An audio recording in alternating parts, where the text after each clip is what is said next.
Okay, volume levels look good. Hello, everybody. Welcome to another JVB Live. Follow me on Twitter at Joel Van Brunt. Coming to you from Hawaii. If you like my haircut, my wife gave me a haircut yesterday. Looks pretty good. Pretty happy with it. My kids watched in fascination. We have yet to cut any of our kids' hair, and I have a 6-year-old, so he's got, the long surfer look right now, long blonde hair. It's pretty awesome.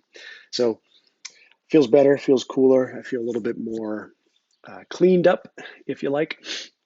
I want to start off with saying how are things going with improvement plans? The COVID, I'm going to dub this the COVID improvement plan.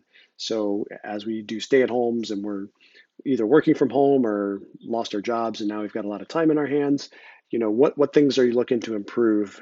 And I've been talking about this each episode. I want to encourage people to get better at their relationships with their family, their children, really take this time to improve that, but also health, exercise, diet, and skills. And the two that I mentioned each day is the two skills. That is, I'm trying to understand the stock market and get into trading, and I'm also trying to do this live stream and really get a process together for how to prepare for these live streams and what my process is. And I thought I'd actually share that because I realized that I'm just a rando on Periscope and on Twitter who's offering opinions on, unsolicited. And I wanted to talk about some of the reasons why. I think I have a good background to offer my opinion. I've had 20 years experience in the military and in education and academia, really, and in small business. About 7 years in small business, 2 years in academia, and a year in the startup world, year and a half in the startup world, 2 years in Los Angeles in the entertainment space, and I've been a active duty Marine and a reserve Marine for 20 years. So I've got this broad scope of experience. I've worked in 8 different states. I've lived in 6 different states, and I've lived on the East Coast, the West Coast, Hawaii, the Midwest, the South. I mean, you name it. I've lived there. I've experienced the culture, and I feel like that wide uh, diversity of experience gives me some different perspectives than if you say grew up in New York City, went to school there, and stayed there for the rest of your life and your career, or same thing for California, or if you've moved somewhere once and stayed there for forever. So I feel like I have a unique perspective to offer. Hopefully, you guys enjoy that. But what I do prepare for this, so I'm a pilot as well, and I spent the last 20 years flying both helicopters and fixed wing, mostly helicopters. And there's a process to pre-flight plan. There's a lot of information you need to get. You need to get a weather brief. You need to look at the forecast. There's a couple different models, and this is why I have a different perspective on modeling in general. I'm also an electrical engineer by training, so got a technical mind that looks at models with some skepticism. And anyway, in the preparation, the preparation for anything can get down to a science. So I'm trying to make the preparation for these live streams down to a science as well. So what do I do? Well, I literally open a whole bunch of different websites. I want to see what's on their front page, what their first interface is with the public, because the first interface with the public actually tells you things, or indicates things. So, for example, on my bookmarks, and then on my bookmarks, I have Fox News, CNN, the Wall Street Journal, the New York Times, the Washington Post, and then some more opinionated outlets like the National Review, Vox, and Real Clear Politics. And I tend to stick with all those. And as if you've ever looked at these websites, they're changing their front page all the time. Not all the time, but usually once a day, sometimes twice a day. And so the cycle is continuously evolving. And what I do is I scan all those websites and I look for articles of interest that I think might be worthy of discussion. I also look at some aggregators of information. So I look at Yahoo News, I look at Apple News. I'm on a bunch of news email streams, as I'm sure many of you are. And so I kind of scan those as well to see what's pertinent. And then I basically, as I'm scanning through all those sources, I'm taking notes, what I want to talk about, which articles I think are pertinent to the discussion.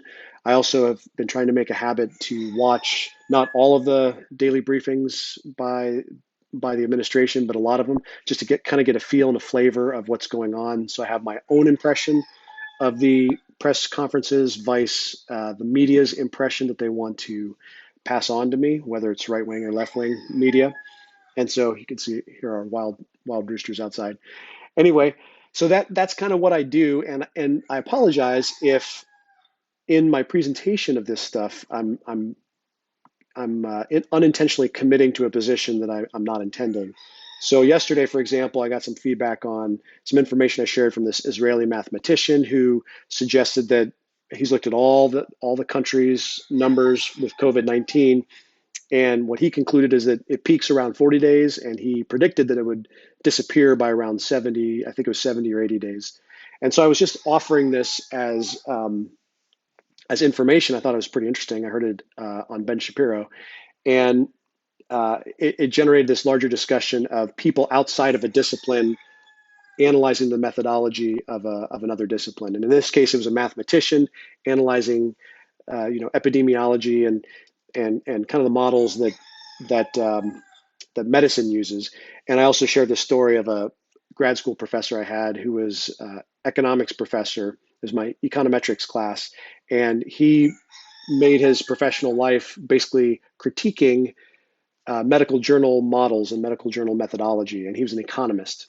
And he was, as far as I could tell, right in many cases, where he would expose methodology that would be kind of shoddy. And then, you get a little bit of groupthink in different disciplines. And, the groupthink may cause you to miss some important information, some important steps along the way that maybe are pertinent to your conclusion or the strength of your conclusions. So that was kind of the discussion I was talking about yesterday. Um, so anyway, so I do that. I generate some notes, some talking points, and then I kind of review it. And then I go. I also kind of review Twitter a little bit to see if there's some interesting things that have happened on there. I'm on Twitter a lot. I think it's a very interesting tool in today's modern world. A lot of news can come through there, and so I follow a lot of thinkers that I respect and admire. I also follow people that I disagree with, and I want to get a sense for where the dialogue is, and develop a skill of sniffing out some failures of thinking, some failures of imagination, and and offer those as opinions to the audience. So that's a little bit about my methodology of how I'm approaching these things. And so for today, I have my notes over here and some linked articles. And by the way, I have all the articles up. Now, I'll try to clarify when I'm actually citing stuff or, material that I'm actually looking at versus my own opinion and my own experience. Sometimes that might get lost in translation. But at any rate, I hope you take kind of this introduction to heart that that I'm really interested in grown up discussions about these issues and not degrading into fifth grade recess. So so without further ado, COVID-19, we are now over 2 million cases. Boy, that rooster is loud, isn't it? So apologize if that's affecting the audio at all. But COVID-19, we are now at over 2 million cases. And I was doing some quick calculations. We're at 2,075,528 cases, according to Worldometer, worldometers.info. This is a world coronavirus tracking website. And if you look at the different news outlets like Fox News or CNN or New York Times or Wall Street Journal, their numbers are usually the same or very close to these numbers. So it's funny how different entities will get different updates, and I'm not sure how the updates work. Uh, the behind the scenes for each entity and where they're getting their numbers.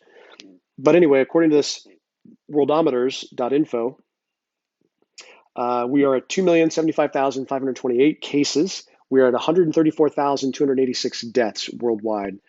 That's a pretty large death count. And if you divide the second number by the first number, you are somewhere in the neighborhood of 6.5% mortality rate, which is alarming. And then I look at this morning at Hawaii, where I live, and I look at our state death rate, and we are at 517 cases.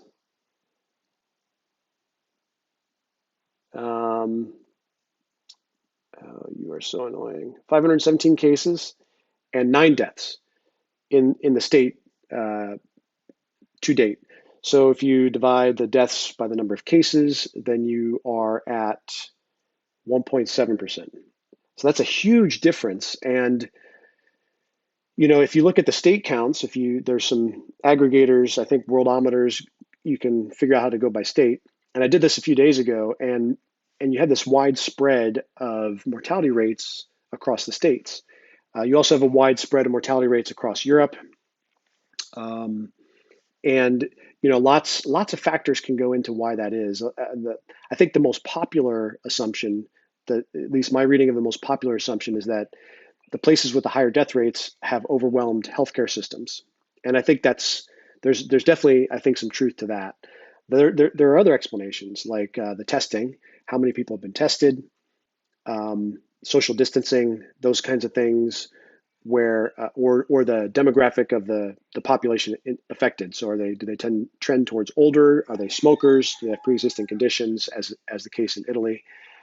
So lots of different factors going into these different mortality rates, but I don't think that's the full story. I think there's more to this. And I talked over the last week about the challenges of nailing down the numerator and the denominator of this mortality rate. And I'm not the only one thinking this. I thought this about a month ago when I was started to read up on it. We don't know how many people present asymptomatic, so have had it and didn't know they had it, or people who got mild symptoms but never got tested. So they did have mild symptoms, never got tested. So without that number, we really have no clue what the mortality rate is, the actual mortality rate. And so this wide variance of mortality rates can cause some alarm and fear that may be unwarranted. And so that's the only reason I want to bring it up. And I was encouraged because I saw, one of my favorite YouTube channels is Uncommon Knowledge, with a gentleman named Peter something, I forget his last name, but he's an interviewer. He basically interviews people through the Hoover Institution. Thomas Sowell, one of my favorite modern day intellectuals, is at the Hoover Institution. So I love watching these Uncommon Knowledge interviews with people like him. And about a week ago, maybe a little bit over a week ago, my mom shared this interview with a doctor. And the doctor's name is, and I apologize if I butcher this, but Jay Bhattacharya. And what makes Jay Bhattacharya interesting, he is a Stanford professor, and he's got two doctorates. One doctorate is in medicine, and the other doctorate is in economics. That's a pretty apt combination to have for this type of emergency, this pandemic, because you have the economy shutting down and going into recession, and on the one hand, and you have the public health concern on the other, and the cure being worse than the disease, underestimating the disease. These are all relevant questions, and he's got a very interesting background at a highly reputable institution to tackle that challenge. And when I saw him interviewed on Uncommon Knowledge a while back, he made the comment that what he was looking at, he was very hopeful that the numbers would drop below 1% mortality rate as more information trickled in. And he's working on these antibody studies in California, randomized samples, double blind, whatever, all that medical stuff, in order to make sure that the sample is an adequate representation.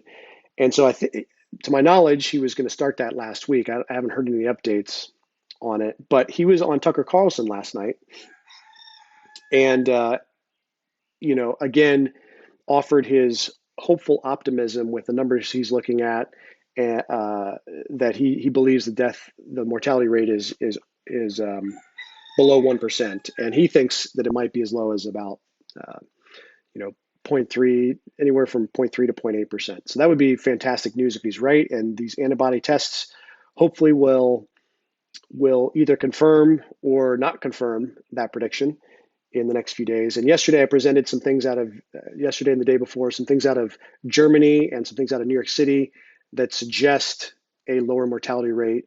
These are not controlled studies, so they're a little bit, we can't read too much into their outcome, but there was particularly a German study where they did a controlled sample and found that about 15% of the population had the antibodies and had been infected, therefore. And so their conclusion based on that was that brings the model projections, these are the UK model projections, down to under 1% mortality rate. So it's cool to see him on Tucker Carlson. I would encourage you to go Google that clip if you'd like. It's not very long, and he's a very interesting guy. He's very trustworthy and believable in my view. It's not clear that he has any agenda. Just a guy who's familiar with the medical side of the equation and also with the economic side of the equation. So sticking on the economy, the IMF, as reported by the Wall Street Journal, Josh Zumbrum, says that we are basically already in a global recession, which is not the greatest news. So the IMF, in a new outlook, said the world economy is, and this is quoting from his article, Josh Zumbrum from the Wall Street Journal. The IMF, in a new outlook, said the world economy is expected to contract by 3% in 2020 as the coronavirus pandemic causes nations around the world to close down, compared with a contraction of 0.1% in 2009, the worst year of the previous recession. This year's decline amounts to about 2.7 trillion of global losses for a roughly $90 trillion global economy. So that's where we are. The IMF is making their predictions, which isn't the greatest news. And then, small business. There's another article again in the Wall Street Journal by Ruth Simon today that talks about small businesses. And as you know, this $2.2 trillion bailout that got passed by Congress a few weeks back was intended to help save a lot of small businesses. They're starting to run out of funds, according to some reports. And this is near to my heart because I was involved in small business in the tourism space out here in Hawaii. And basically, this article talks about many small businesses, particularly independent movie theaters, et cetera, are actually not taking the government aid and simply shutting down. So that's, not surprising, but also a little bit sad. And from this article, I wanted to put this into some context because how many, a lot of people don't really know the context of some of these discussions. So how many small businesses or what percentage of the workforce is employed by small business? Does anybody know? What about how much cash on hand does the average small business have? And for those who are not in business, if you run out of cash, you can't make payroll, that's it. You either got to get a loan or you're done. You shut down. So I thought that some of that information came out of this article, and I thought I'd share it. So this is again from the same article. Before the pandemic, companies with fewer than 500 workers employed roughly 60 million people, or about 47% of the private sector workforce, according to the Small Business Administration. In a typical community, nearly half of small businesses had less than 2 weeks of cash liquidity, according to a 2019 study by JP Morgan Chase Institute. So knowing our small business, we didn't have a whole lot of cash stacked for rainy days. And that's true a lot of times of tourism industry businesses that aren't backed by some sort of big company. So we started to run out of cash, and that's the same situation as a lot of other small businesses. So the sad news is that those 60 million employees may not have jobs to go back to with these small businesses shutting down. So I think that's going to aggravate our recovery, sadly, and we just have to be prepared for that. And the good news is I think we have enough tools in our technological culture today that those people can reskill, retool their skills, and hopefully start new businesses, start other businesses, and plug right back into the economy. It just might take some lag. So, so that's the small business side, and that's near and dear to my heart. The Treasury also reported in the Wall Street Journal. The Treasury reached an agreement with the airlines to offer aid. So now the airlines should be shored up, but they still don't have demand. So it's a question of when the demand comes back. And I think a lot of businesses, whether it's a large publicly traded business or a small business, have the same question. Once things get turned back on, will the demand be there? And if so, or if not, how long will it take the demand to come back? Will it ever come back? To what degree will it come back? How fast will it come back? What's the rate? And these are very complicated and challenging unknowns with which to make decisions on hiring and firing and laying off, staying in business, shutting down business. These are very, very difficult decisions. And those who haven't been in small business or don't have a lot of exposure with business may not realize that and may not be aware of those challenges. So I thought I'd offer that. Um, and this brings up a topic I've discussed for a while, which is the cure, i.e., shutting down the economy, the global economy. At what point does that become worse than the disease? And this is why the heavy focus on the modeling and the challenges with losing employment, spending a lot of money in stimulus that we literally have to print. What does it all mean? What does it all look like? And in that uncertainty, we have a lot of anxiety, a lot of fears. I'm optimistic, and I don't like living in a pessimistic mindset. That's me personally. So I'm forever optimistic. You should know that about me. And so I thought I'd reference, this is the first piece that I actually saw numbers tied to depression type economics. And so I thought I'd share it. This is from Betsy McCoffey from Town Hall, Real Clear Politics. And her article is titled, "Is the Cure Worse Than the Disease?" And so, or actually, her article, I'm sorry, I misquoted, is titled, "Shutdown Could Kill More Americans Than COVID-19." And in this piece, she talks about the American unemployment rate. It was 3.5% going into this crisis back in January, February timeframe. Goldman Sachs is predicting that the unemployment rate would spike to 15% by mid-year, which is 2 months away. And then the St. Louis Federal Reserve economist, an economist at the St. Louis Federal Reserve, grimly predicted 32% unemployment, worse than during the Great Depression. So again, these are all models. We don't really know.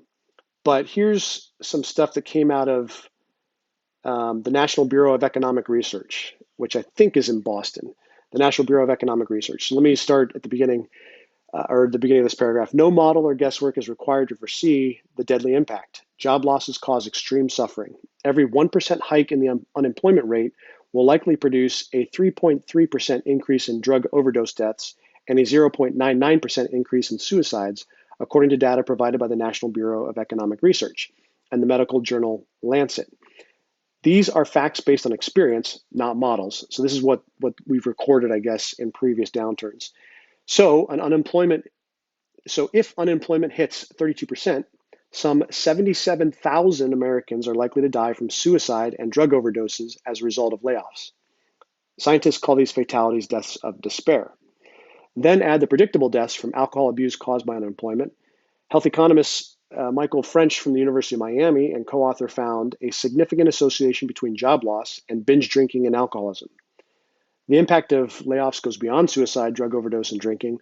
Overall, the death rate for an unemployed person is 63% higher than for somebody with a job, according to findings from social science and medicine. So there's a number there, 77,000. If we get to the 32% unemployment, again, modeling, so we don't know. And then that's compared to 60,400 coronavirus deaths predicted. Uh, I think that was upgraded to just under 70,000 by the University of Washington study model. So you can see how, at some point, one crosses the other. Now, do we know when? No. Does anybody know when? No. I don't know when, and a lot of experts don't know when. They can do their best guesses based on the models, based on the assumptions, best guesses on the assumptions. But like we've seen, the models could be in error, they could be wrong.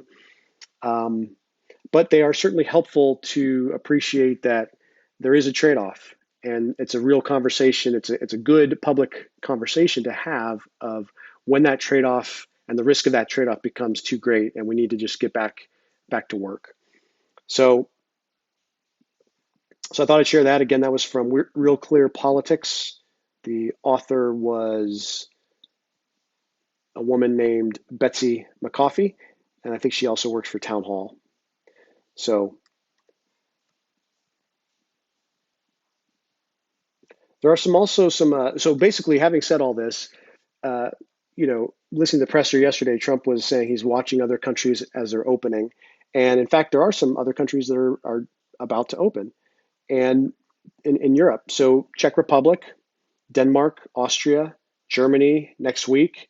So they're starting to slowly ease the restrictions, the stay-at-homes, to allow people to go back to work, to visit businesses and whatnot. And we'll see what happens. We'll see what happens with, a second wave. We'll see if there's a spike, a spike that happens.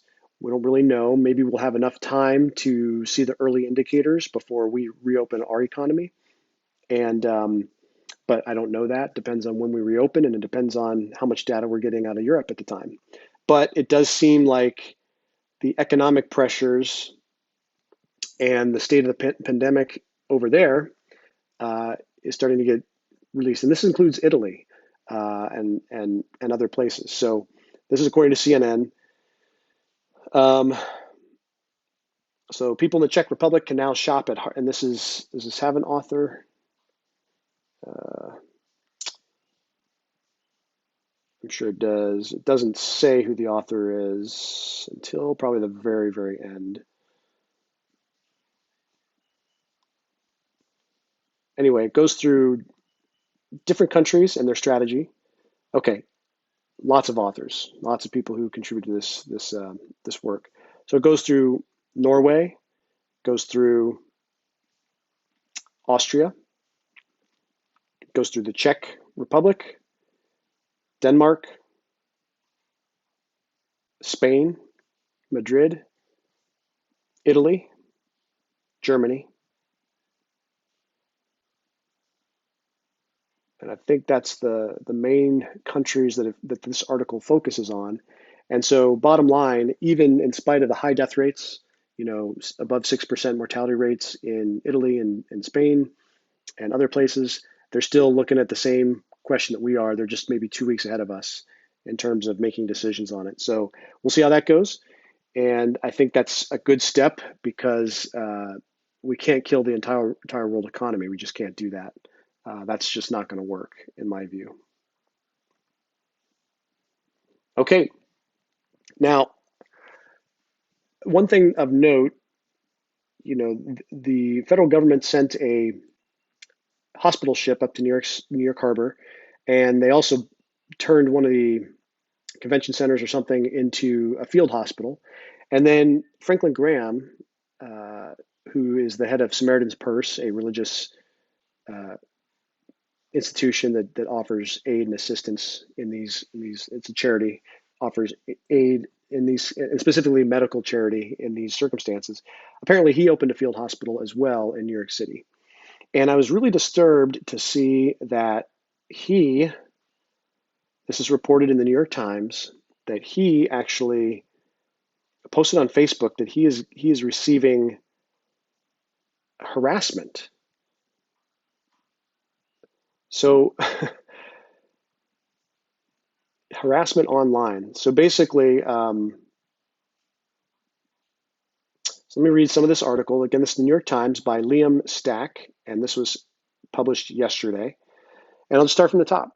So New York Times, Liam Stack is the author.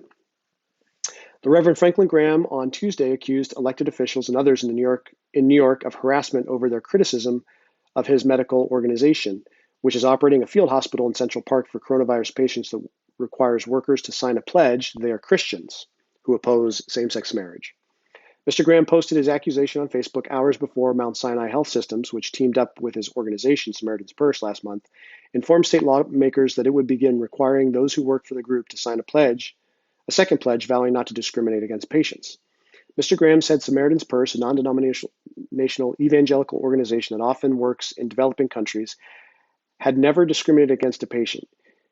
But he said that the group had a right to lawfully hire staff who share our Christian beliefs because it is a religious charity. It seems tone deaf to be attacking a religious conviction about marriage at this very moment thousands of New Yorkers are fighting for their lives and dozens of Samaritan Purse workers are placing their lives at risk to provide critical medical care, he wrote. Samaritan's Purse has treated 130 patients in the 68-bed Central Park Hospital since it opened on April 1st, the group said. But its role in the response to the virus in New York has been criticized because of its position on LGBT issues and the past statements of political activities of Mr. Graham, a vocal supporter of Mr. Trump. On Sunday, Mr. Graham delivered an Easter message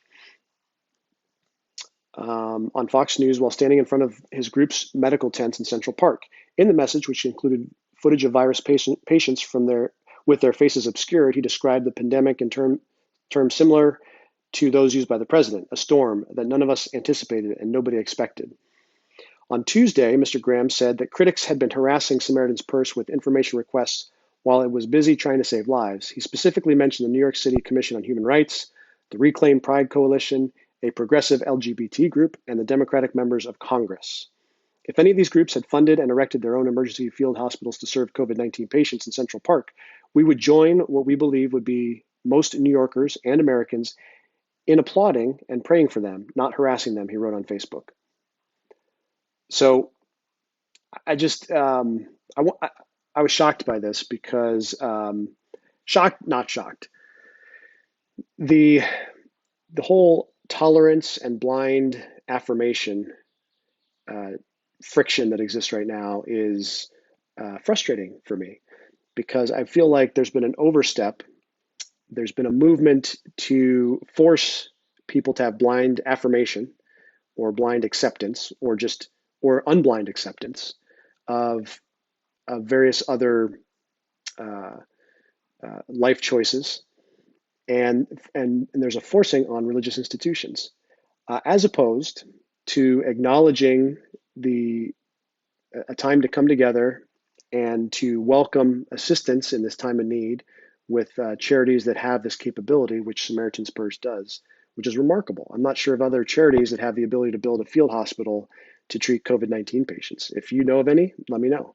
So I was saddened that in the midst of this pandemic, there is an effort, a subtle effort, not overt or direct, but this is my reading. There's an effort to challenge a religious charity and their particular viewpoints and affirmations of their employees to challenge them and say that they're not right.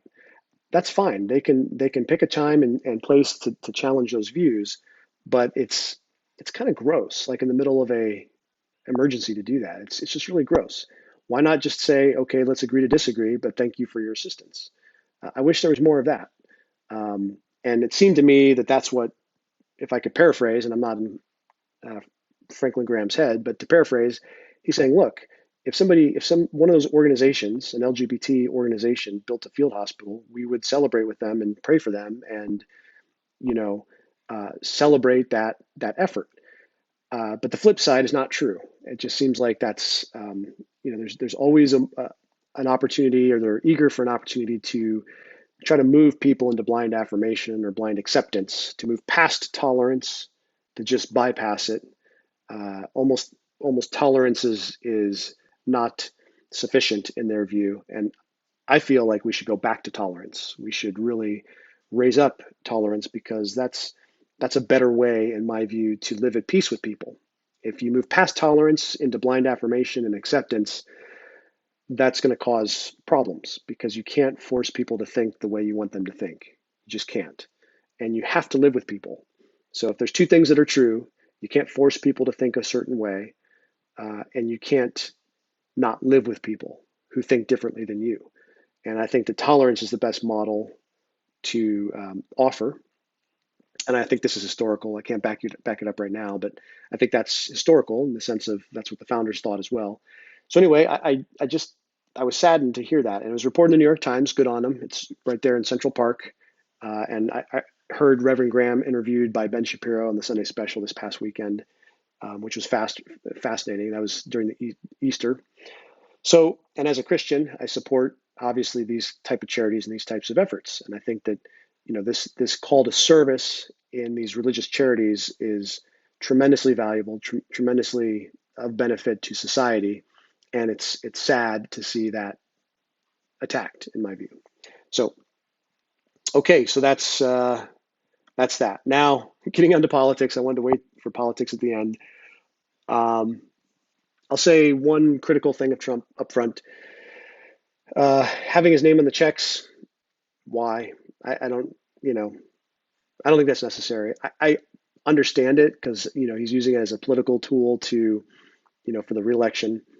That's a little bit unfortunate. I don't like that decision, but, I don't agree with a lot of decisions by people. So that's one I don't agree with, for the record.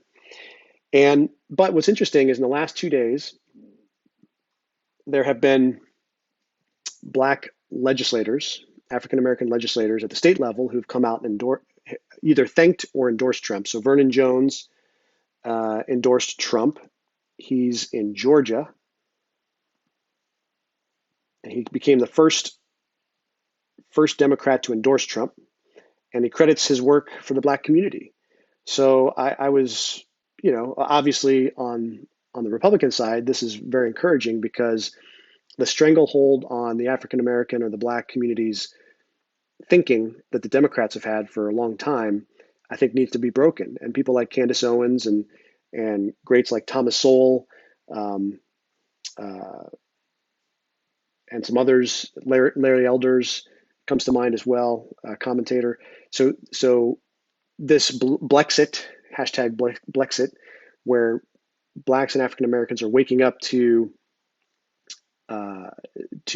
being mind controlled by the Democratic Party. Anytime you see over 90% voting in one direction, that should raise flags for you. I mean, if we were to analyze an election from another country and the election results were 95%, above 90% in favor of the current dictator, we would rightly question the validity of those results and whether people aren't just saying what they think they have to say because they've been told to say it. So we would question the diversity of opinion, I think, or the diversity of thought in those societies, and rightly also the legitimacy of the election. But in a fair election, which presumably we have here in the U.S., when you have over 93% or 90% or whatever the number was the last election voting for one political candidate or one party, that's disturbing. I mean, that shows a homogeneity of thought that is, dare I say, not healthy. I think you'd want more diversity of opinion and diversity of thought in such a large community. And so I think, there's a poll many months ago, this is probably 6 months ago now, I can't remember, that suggested that the minority support for President Trump was on the rise.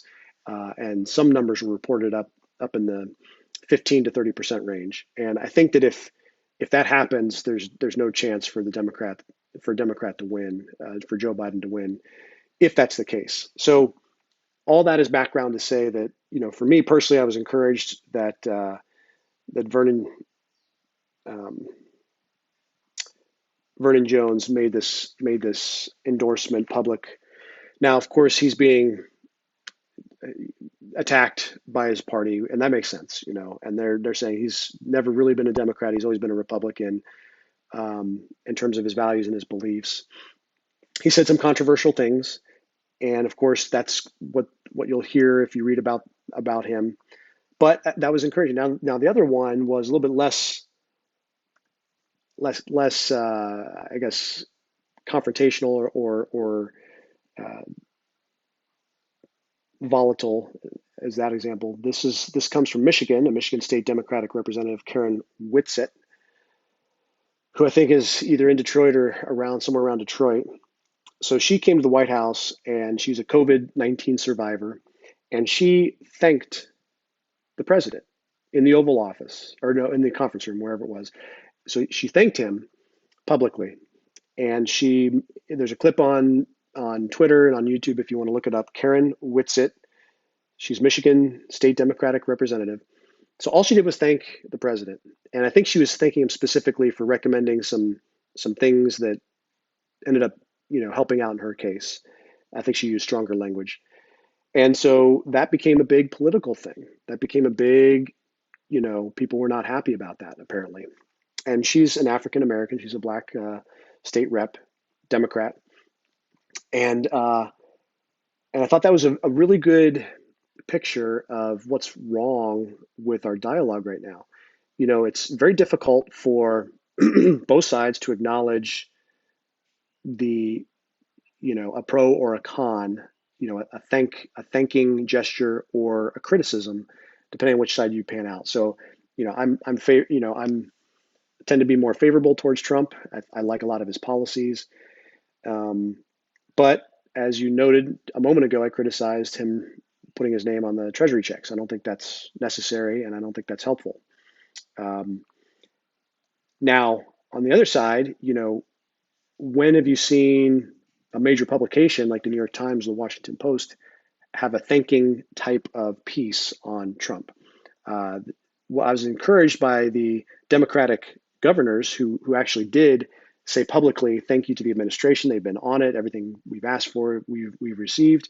That kind of signal to us should be positive, that once you get beyond the media and beyond, kind of these opinions getting input into our heads, and thinking more clearly and going to the actual sources, I think that's positive. Democratic governors being able to thank the president, that's phenomenal.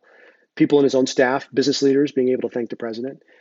These Democratic state reps in Georgia and Michigan State being able to support the president and thank him. I think those are good trends. Now, it'd be nice if more did that. It would also be nice, to be fair, if more on the right would be critical of Trump when he does something that doesn't make sense. And the thing is a lot of us are, a lot of people are, but maybe it's 1 in 10 or 1 in 20. I don't know how often the criticisms come out, and that's not sufficient for the other side. So they're lopsided the other way. They're 20 negatives to maybe 1 positive, but that positive is even in question. So I thought that was cool to start out the conversation on politics. And then I listened to the press conference last night. Of course, a couple big pieces of news: withholding aid to the World Health Organization. That's the big thing that was announced. Now, this is causing this is probably the most covered thing that came out of the press conference. And people saying he can't do it, Congress making moves, Democrats in Congress making moves to say that this is illegal. He doesn't have the power to do it.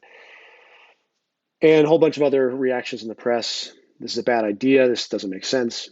But if you know Trump, and if you know negotiations, then an alternative is that he's going in with a heavy hand. He's going in with a very hard position so that he can have a better outcome in the negotiation. I don't think that Trump wants to cut off aid to the World Health Organization. That would be, in my view, out of character for him. I think he's going with a strong position so that he can have way more influence in the outcome of the World Health Organization, maybe the staffing, maybe the, going forward, some controls in place so that they don't get, don't become propaganda mouthpieces for China or for other regimes. So I think that that's what we're seeing, but that was the most covered thing that came out. But another thing happened, which was the announcement of the task force for reopening the economy. And there's a bunch of people announced: John Allison, Kickold James, Condoleezza Rice, Art Laffer, Steve Moore, Steve Forbes, Larry Lindsay, Catherine Reynolds, Scott Gottlieb, who's a doctor, Jim DeMint. You should follow Scott Gottlieb. I referenced him yesterday or the day before. Bill Hagerty, Ray Washburn, and then he's going to do some more religious leaders, faith-based leaders, I think, later in the week.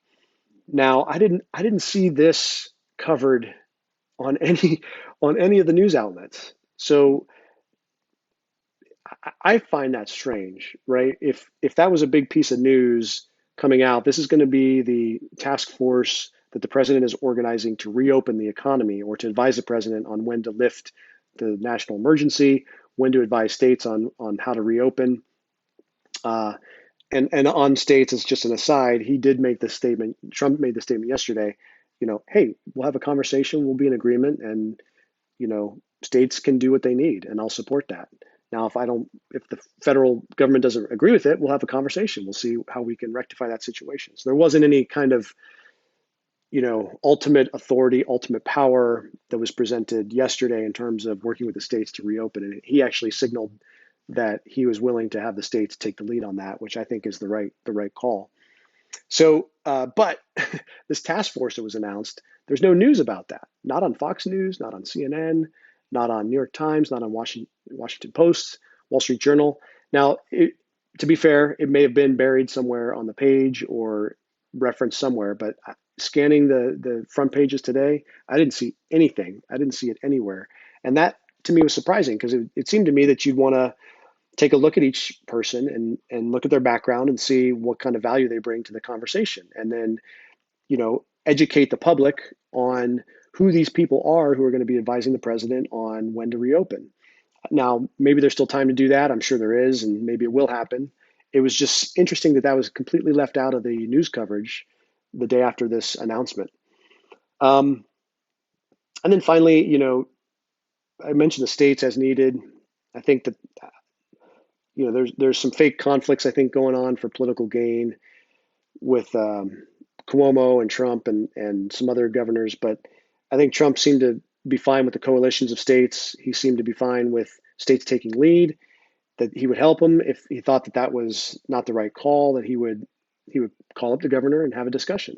And I think that's exactly what he would do. There's no indicator in the press conference to suggest that he was, on some sort of dictatorial path with regard to the states and the issue of federalism. So finally, Tara Reade.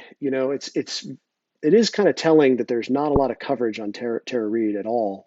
And if you recall back to September with Brett Kavanaugh, I mean that was the headlines. Those were the headlines. Now, obviously, there's COVID-19. There's a lot of other things going on, but you would think that this is bigger news than it has been covered.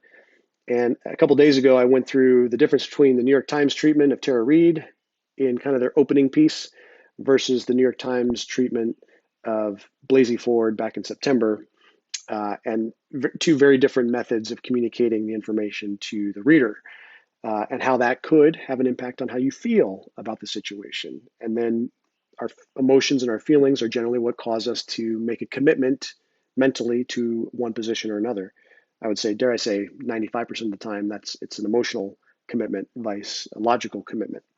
So anyway, I just, and there's some things about Tara Reade's case that stand out. And again, if you want to see this, go back to New York Times piece a couple days ago that covers Tara Reade. It was on the 12th or 13th of April, and you can read it for yourself. But in that piece, it talked about Tara Reade telling a friend at the time, revealing it to family, revealing it to people in the moment, when it happened back in 1993.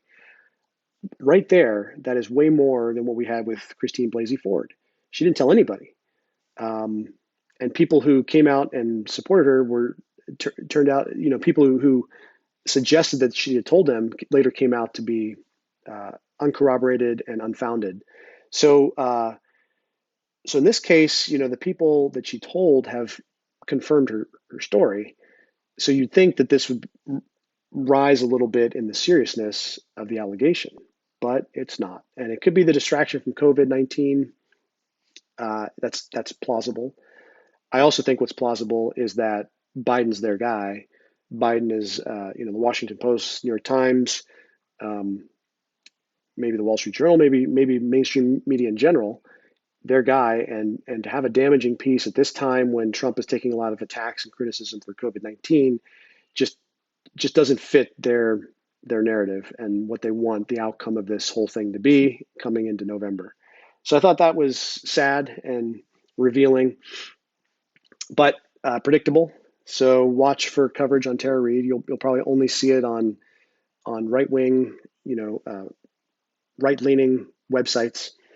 You may see it in the New York Times and Washington Post, I'm sure, when the pressure builds where they have to cover it. But look for where it's placed and look for what language is used, and that'll help you determine what the desired outcome is. So I hope this helps. I hope that if you listen to these, you'll start to develop the craft of identifying and being skeptical of information coming into you from various outlets. It's not to say that all information is bad. It's to say that you have to have a pretty good sniffer to look at pieces and look at purely factual information. COVID is strictly facts. Number of deaths, number of hospitalizations, number of beds, countries starting to reopen. Those are just facts.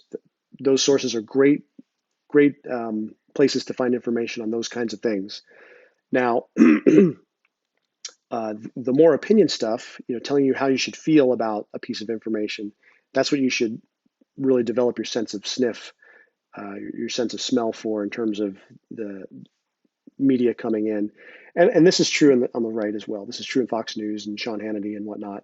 And just as an aside, from years and years and years ago, when I was in grad school and I was in the minority as a conservative Christian amongst my classmates, I would say there was probably 25% of us Republican Christian conservatives, compared to overwhelmingly 75%, 80%, maybe even, who were left-leaning, Democratic progressives. And so that made classroom discussion interesting because, the whole class was skewed one way, and you had to be pretty brave to speak out in class to offer your position. And I gave credit to a lot of my conservative classmates who would speak out regularly and boldly and confidently. And at the time, I hadn't developed my thinking enough in certain realms to feel confident and comfortable doing that. And so I held back. There's a couple times I spoke up, but mostly I held back. But I really admired a lot of the confidence of my classmates.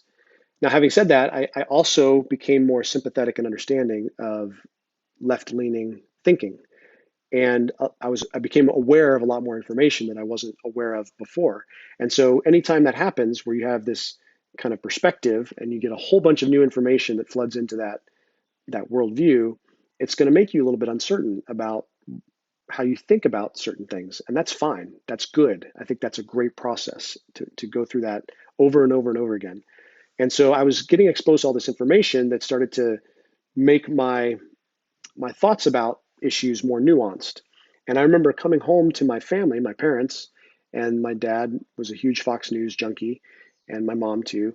And they would just sit there and stew, and you could see the emotional feedback where Sean Hannity, or at the time Bill O'Reilly, would offer the dopamine hit where it confirms the evil schemes of the other side. And I remember getting, this is, by the way, this is after I cut the cord. I cut the cord in 2006, so I didn't have access to cable television since 2006. That's 14 years. So I came back and I would watch this and I would offer some information that I knew my parents didn't have because I didn't have it. And I just offer that as a way to gently challenge some of these strong emotional reactions. And oh boy, you would have thought that I was dropping a grenade in the living room, or throwing fuel on a flame, because it just ignited some very heated arguments with my dad. My dad loved to argue and debate and was highly emotional, highly passionate. And I could see in real time the resistance to new information. And then because of that resistance, I started to become, to him, more like a liberal, sympathetic, rhino, whatever term, whatever ad hominem that he started developing in his own mind. And it all worked out. I had a great relationship with my dad. It didn't bother me, but I could see it on the right, how this feedback of negative emotion started to work its way through his thinking. And even to the point where new information, new exposure to information was resisted, further locking him into his position. And the only explanation is that this person who's presenting this information to me, even if it's his son, has some, is compromised in some way, or brainwashed, or whatever, whatever story he was making up in his mind. And I wasn't in his mind, but that was my observation. So it certainly can happen to all of us, and it certainly happened to me. It's happened to you. And my big critique of the left right now is that that's happening with them. They wake up in the morning and they have their Cheerios or whatever their breakfast is, and they go on Twitter, or they go on media outlet of their choice, New York Times, Wall Street Journal, Washington Post, wherever, and Vox, and they find the headline that starts to rile them up and confirm to them that Trump is this vile, vicious, evil person. And then you offer them information or counterfactual, not counterfactuals, but counter narratives or possibilities, or based on your experience, some other alternatives, and it's rejected, dismissed. You can see, and then, hey, you're not being. Then the ad hominems can come in. So it's a difficult conversation to have. But if you really try to develop the sense of understanding what's happening, I think you can have those conversations better, and they can be more productive. You can be more confident. You can be more open, all at the same time. It's a practiced skill. So even me, when I have more information that comes in that challenges something that I'm thinking, I have to really strongly consider that. And there's been times on Twitter that's happened where I have to really it's starting to, I have to really sit down and look and see if this, how do I incorporate this? Am I being way too dismissive in this case of this information, or is my skepticism of the information warranted because it tries to prove too much? And that's a tremendous tendency, I think, in today's media. Is you have these conclusions, these articles with conclusions, or pieces with conclusions, whether it's cable news or print media or online media, and the conclusions they reach are basically trying to prove too much. So they're using examples, they're citing evidence to present their conclusion, but if you look at the evidence, it's trying to prove too much with that evidence. And if you can arrive at maybe some alternative explanations that are more charitable with those examples given, then all of a sudden the conclusion just disappears. It just kind of dwindles and becomes gone. So I hope that this live cast and this broadcast will help people do that. And that's my goal. That's my intention, is to elevate the dialogue, to make it, like I said, a grown-up conversation as opposed to the fifth grade recess hour. So I hope I do that, and I'd love feedback. Please give me feedback if you watch this, and I will talk to you later.